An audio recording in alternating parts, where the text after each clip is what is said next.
বিষ্ণুপুরে জাগ্রত শ্মশানকালীর অজানা কাহিনী। নমস্কার বন্ধুরা, স্বাগত আমাদের চ্যানেলে। সম্পূর্ণ তথ্যটি সংগ্রহ করা আপনাদের কাছে অনুরোধ, ভিডিওটি আপনারা সম্পূর্ণ দেখুন।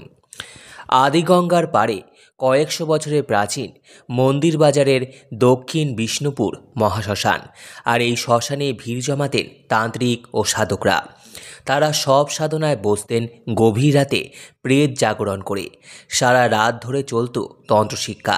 সারা শ্মশান জুড়ে চলত নানা রকমের অট্টহাসি, চিৎকার, কান্না ইত্যাদি। এ যেন এক জাগ্রত প্রেতপুরীতে রূপান্তরিত হওয়া এক শ্মশান। এখনও দিনের বেলাতে শ্মশানে ঢুকলে গা ছমছম করা পরিবেশ।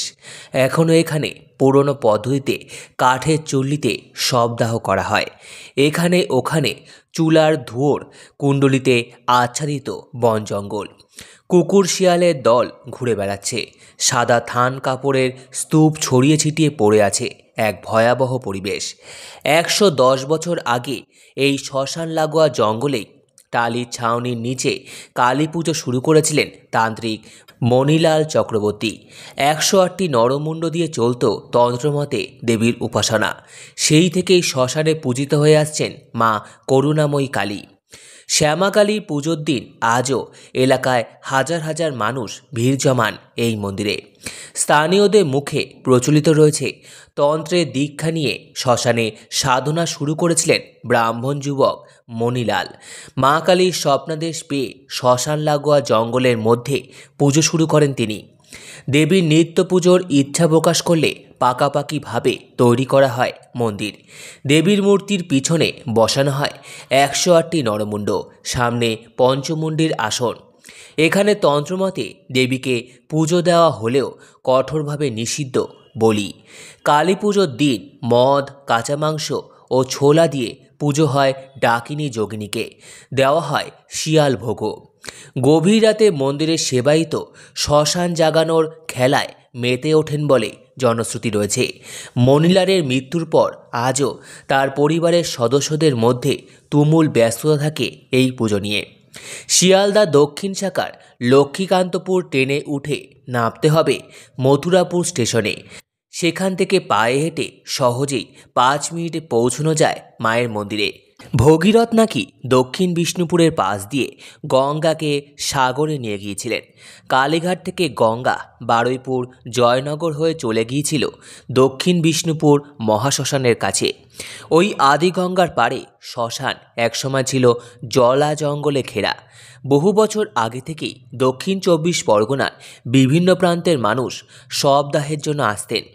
দিনের বেলাতেও একা সেই পথ মারাতে ভয় পেতেন অনেকে।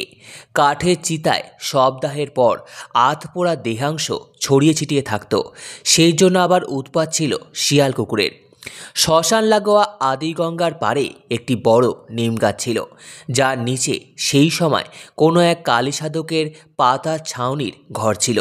তিনি মা কালী সাধনা শুরু করেছিলেন। তারপর গঙ্গার ওপর দিয়ে অনেক জল বয়ে গিয়েছে। দরমাঘেরা মন্দির সংস্কার করে পাকা মন্দির তৈরি হয়েছে।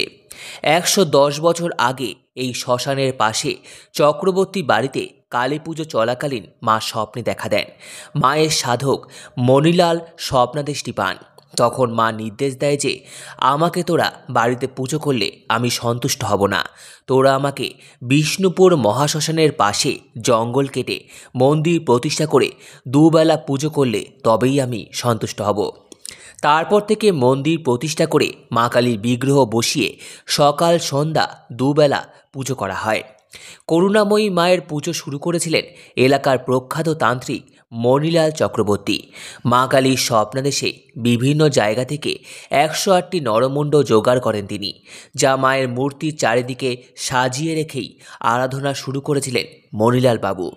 পাশাপাশি পঞ্চমুণ্ডটি তৈরি আসনে বসেই মায়ের পূজা অর্চনা করতেন তিনি। বহু মানুষের অগাধ বিশ্বাসের আশ্রয়স্থল এই মন্দির। অনেকে সন্তানের মঙ্গল কামনায় মানত করেন। সেই মানত পূরণ করলেই কালী পুজোর দিন অনেকে দেবীর কাছে আত্মবলিদান হিসাবে বুকে বেল কাটা ফুটিয়ে কয়েক ফোঁটা রক্ত বের করে উৎসর্গ করেন। আসলে মন্দির প্রতিষ্ঠার পর থেকেই প্রতি অমাবস্যায় মায়ের পুজো হতো জাঁকজমকপূর্ণভাবে।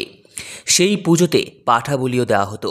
কিন্তু একদিন মায়ের সাধক তান্ত্রিক ফণীভূষণ চক্রবর্তী স্বপ্নাদেশ পান যে করুণাময়ী মা আর বলি চাইছেন না। সেই কারণেই বন্ধ করা হয় এই বলি প্রথা। তবে পুজোতে প্রয়োজন রক্তের, তাই বলির জন্য আনা পশুর কানের পাশ থেকে একটু রক্ত নেওয়া হতো। মা কালীর নরমুণ্ডের মালায় রয়েছে একটি মহিষের মুণ্ড, প্রায় 10 ফুট লম্বা। দেবীর এক পাশে বামাখ্যাপা এবং অন্য পাশে তৈলন্দ স্বামীর বাঁধানো ছবি। প্রতিমার পিছনে দেওয়ালের খোপে খোপে রাখা রয়েছে 108টি নরমুণ্ড। পুজোর আগে ঝাড়পোছ করে রাখতে হয়। কালী পুজোয় বাধাগতে মন্ত্র পড়ে পুজো হয় না এখানে, পুজো হয় প্রাচীন তন্ত্রমতে।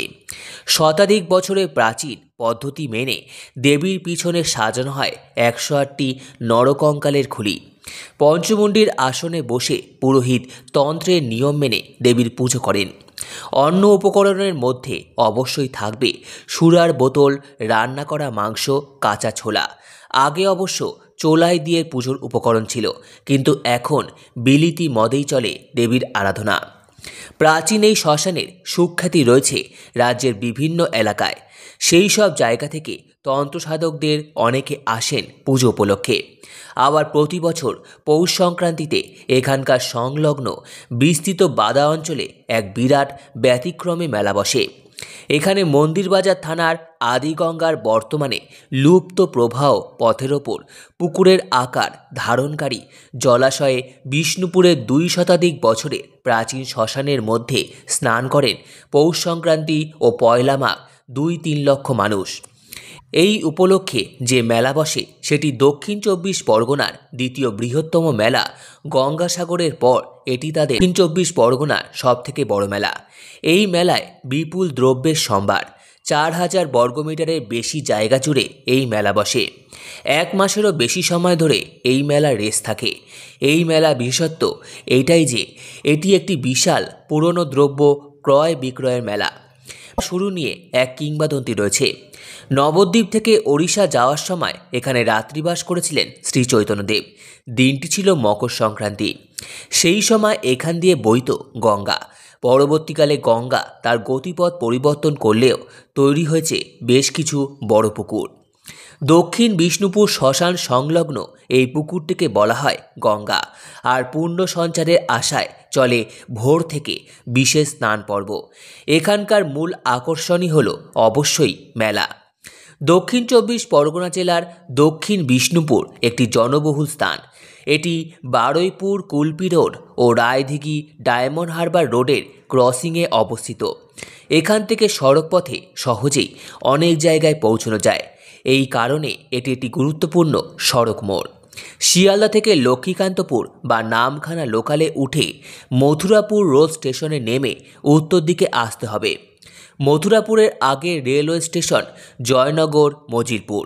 সেখান থেকে অটো ভ্যানে করে আসা যায় এই বিষ্ণুপুরের মন্দিরে। সম্পূর্ণ ভিডিওটি দেখার জন্য আপনাদের সকলকে অসংখ্য ধন্যবাদ। ভিডিওটি ভালো লেগে থাকলে লাইক, কমেন্ট, শেয়ার এবং চ্যানেলটিকে অবশ্যই সাবস্ক্রাইব করুন। ধন্যবাদ।